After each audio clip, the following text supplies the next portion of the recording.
3, 2, 1। श्रीमान उस न्यायोचित मांग को स्वीकार करने की बजाय यह विधेयक सदन के सामने, दिल्ली की जनता के सामने रख दिया गया है। एक राजधानी परिषद बनाई जा रही है। यह किस मर्ज की दवा होगी, वह क्या करेगी, यह सफ़ेद हाथी किसके लिए खड़ा किया जा रहा है। यह न तो जनता की राजनैतिक आकांक्षाओं को पूरा करेगी, न जनता की कठिनाई को दूर करने में सहायता देगी। एक नई संस्था, एक नई सभा खोली जा रही है।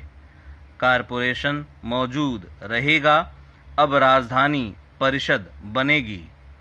केंद्र प्रशासित क्षेत्र होने के नाते संसद को दिल्ली के मामले में बोलने का अधिकार होगा और फिर आपस में संघर्ष होगा, फिर विवाद खड़े होंगे, फिर दिल्ली की जनता की समस्याओं की उपेक्षा होगी और फिर नई मांगें खड़ी होंगी।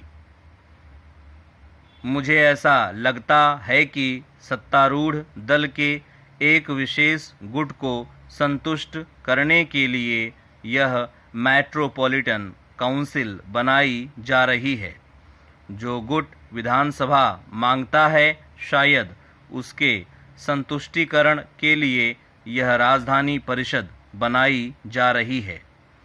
दिल्ली की जनता ऐसी राजधानी परिषद नहीं चाहती। भारतीय जनसंघ भी इस राजधानी परिषद के हक में नहीं। अगर राजधानी परिषद आप बना रहे हैं तो उसे एक अधिकार दीजिए। उसे दिल्ली की जनता की तकदीर का फैसला करने में कुछ आवाज़ दीजिए। उसे लोकतंत्र के ढंग से चलने दीजिए। आपने प्रशासक को सर्वाधिकार सौंप दिए और अब राजधानी परिषद एक खिलौना मात्र बनकर रह जाएगी। हाँ, जो उसमें चुनकर जाना चाहे, राजधानी परिषद के सदस्य कहलवाना चाहें, उसमें कुछ गौरव का अनुभव करना चाहें या भत्ता लेना चाहें, उनके लिए राजधानी परिषद समय बिताने का एक अच्छा साधन हो सकती है। लेकिन दिल्ली की समस्याएं इस राजधानी परिषद के निर्माण से हल नहीं होंगी। मुझे कभी कभी लगता है कि इस विधेयक के ऊपर एक व्यक्ति की या किसी गुट की छाप दिखाई दे रही है।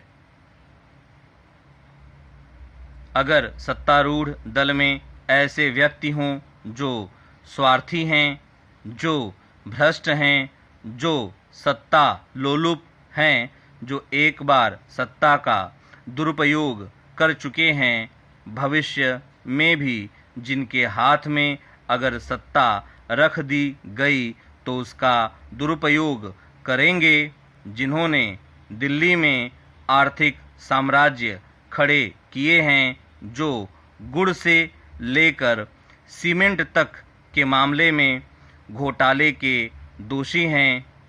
क्या उनके लिए दिल्ली की जनता को सत्ता दी जा रही है? सत्तारूढ़ दल या केंद्रीय सरकार यह विचार कर सकती है।